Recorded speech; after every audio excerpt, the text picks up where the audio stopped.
Well, greetings and welcome to the Sunday preview before May 28th, which is Pentecost Sunday, which is when we're also looking at Paul's final days. I'm going to talk with you about, on Sunday, Acts chapter 2, which is a day of Pentecost story, and then jump to the end about Paul's final days and a shipwreck on the island of Malta. Fascinating story from the end of the book of Acts. So that's on Sunday, but part of the key to understanding the Apostle Paul and the development of the early church is the massive change of focus from the Jewish Christians who were in Jerusalem to the people that Paul preached to, the Gentiles.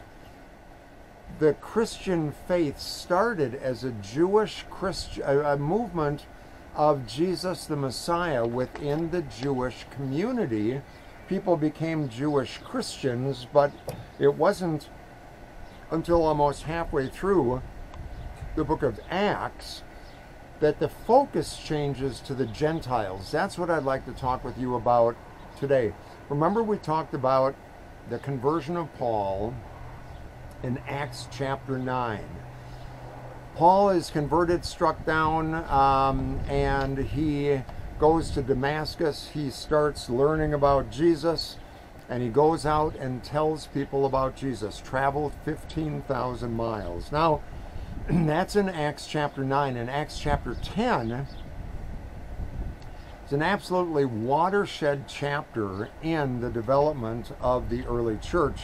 The mission of the church changes in a dramatic way in chapter 10 from when went on chapters 1 through 9, because prior to Acts chapter 10, in the first 9 chapters of Acts and in the time of the Gospels, they were really only reaching out to Jewish converts to the Christian faith. They were the only ones to whom the gospel was preached. Up until the 10th chapter of Acts, there's only Jewish Christians, not Gentile Christians, but Jewish Christians. So up until that time, Peter had been doing the majority of the preaching and had been talking to people about coming into a relationship with Jesus who were previously Jewish. So really, the early church, I would use the word prejudiced against those who didn't know Jesus, especially those who were Gentiles. And they thought, well, if people are Gentiles, they have to become like us, become Jewish before they become Christians. So becoming Jewish was kind of their stepping stone to becoming Christian.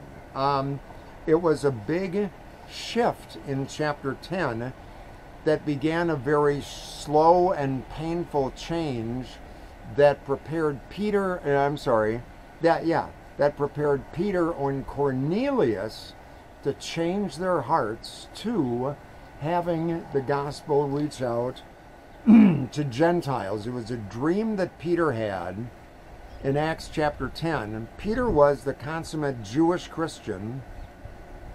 Paul was already starting to preach to Gentiles, but Peter was the Jewish Christian who kind of held the reins of the kingdom for those who were Jewish Christians. So Cornelius is the guy we're going to talk about. I apologize for the wind. Hope it isn't, I'll try to talk loud enough so that it overcomes the wind on the microphone. Cornelius in Acts chapter 10 was a hated Roman. He was a Roman, he led a Roman garrison outside of the city of Caesarea, about 50 miles northwest of Jerusalem on the Mediterranean coast. Herod the Great had built a town right around the time of Jesus and his ministry, named it Caesarea in order to honor Caesar Augustus, the Roman ruler. So Cornelius was a leader of the Roman garrison, meaning he commanded between 100 and 600 Roman soldiers. Cornelius was a tad different, though. Cornelius was a devoted man devoted to godly feelings and duties. He was a good guy. He wasn't an atheist. He wasn't a secular humanist, but he was a godly guy along with his whole household. So Cornelius was a moral person who gave generously of the money that he had. So to people who were less fortunate, he also prayed consistently to God, even though he was a Roman garrison leader. He wasn't stingy or cheap or selfish, but he knew that there must be something about God out there that he wanted to know more about. So Acts chapter 10, let me read. In Caesarea there was a man named Cornelius, a centurion of the Italian cohort, as it was called. He was a devout man who feared God, and along with all of his household, he gave alms and generously gave to the people, and he prayed constantly to God. One afternoon, at about 3 o'clock, he had a vision in which he clearly saw an angel of God coming to him and saying, "Cornelius." He stared at him in terror and said, "What is it, Lord?" He answered the angel, "Your prayers and your alms have ascended as a memorial before God. Now send men to Joppa for a certain Simon who is called Peter. He's lodging with Simon, tanner. Simon is a tanner, Simon Peter also, whose house is by the seaside." When the angel who spoke to him had left, he called 2 of his slaves and a devout soldier from the ranks of those who served him, and after telling him everything, he sent them to Joppa to see Peter. About noon the next day, as they were on their journey and approaching the city, Peter went up on the roof of his house to pray. He became hungry and wanted something to eat, and while it was being prepared, he fell into a trance. He saw the heavens opened and something like a large sheet coming down, being lowered to the ground by its 4 corners of the earth. In it were all kinds of 4-footed creatures and reptiles and birds of the air. Then he heard a voice saying, "Get up, Peter, kill and eat." But Peter said, "By no means, Lord, for I have never eaten anything that is profane or unclean like them Gentiles." The voice said to him again a second time, "What God has made clean you must not call profane." This happened 3 times, and the thing was suddenly taken up into heaven. So an angel comes to Cornelius in a vision. He hears it faithfully, sends a delegation to see Peter, and God spoke in a vision to Peter the day after the angel had spoken to Cornelius. The vision was different because it was it was the next day, and the people Cornelius had sent were getting close to Peter. Peter just happens to go up on the roof to pray. Peter's thinking about food at lunchtime. He falls into a trance. He has a dream about a very unusual sight. A 4-cornered net with all kinds of unclean creatures that are forbidden for Jewish folks to eat. Part of God's training for God's people, the people of Israel, was to keep yourself unique and set apart and impose on yourselves sorry about that wind, a lot of restrictions on the food that they eat, so that they were distinguished from and different from the Gentiles around them. Peter protests, of course. He says, "By no means, I've never eaten anything clean, unholy or unclean." Peter followed, of course, the Jewish dietary wouldn't eat such a thing, but the net came down and said, "Peter, eat. What I have made clean, don't you make unclean." So,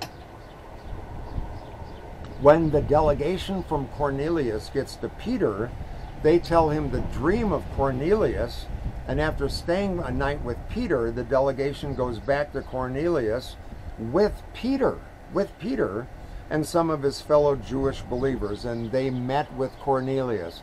Cornelius, a Roman garrison leader. They realized that God invited Cornelius and his family in, that God loved the Gentile Cornelius just like God loved Peter and his Jewish Christians.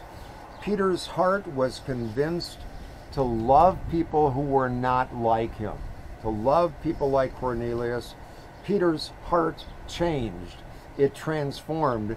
And all of a sudden, Peter's heart, he made room in his heart for people from a different ethnicity, a different religious persuasion, different liturgical preferences, and something amazing happens. And for the first time with Cornelius, a Gentile person received the Holy Spirit and becomes a Christian. It's an amazing kind of story. It's one of the biggest conversion experiences in the entire Bible. Paul, the conversion of Paul, is told in a very short space in Acts chapter 9. The conversion of Peter and Cornelius takes 60 verses spread over 2 chapters. Peter, the primary disciple of Jesus, thought that the love of God only went to Jewish folks, only people like him. What he learned with Cornelius is the love of God can also go to the Gentiles. So what happened afterwards was there was a Jerusalem council where Peter and Paul argued about, and James, who was a leader of the church in Jerusalem, argued about whether we can actually have Gentiles in the church. And Paul won out. Yes, we can have Gentiles in the church. And Paul is the one who started the whole missionary journey to the people who were Gentiles, breaking out of that Jewish Christian mold. So the rest of the book of Acts tells of Peter and Paul and the Council of Jerusalem that they had, and the massive 15,000-mile missionary journeys of Paul to the ends of the earth. It's a wonderful story. I look forward to seeing you on Sunday, hearing more of the story of Pentecost and Paul's final days. Hang in there, keep reading the story. We're almost to the end, which ends next week with the book of Revelation. So, good to be with you until I see you again. You take care. Bye-bye.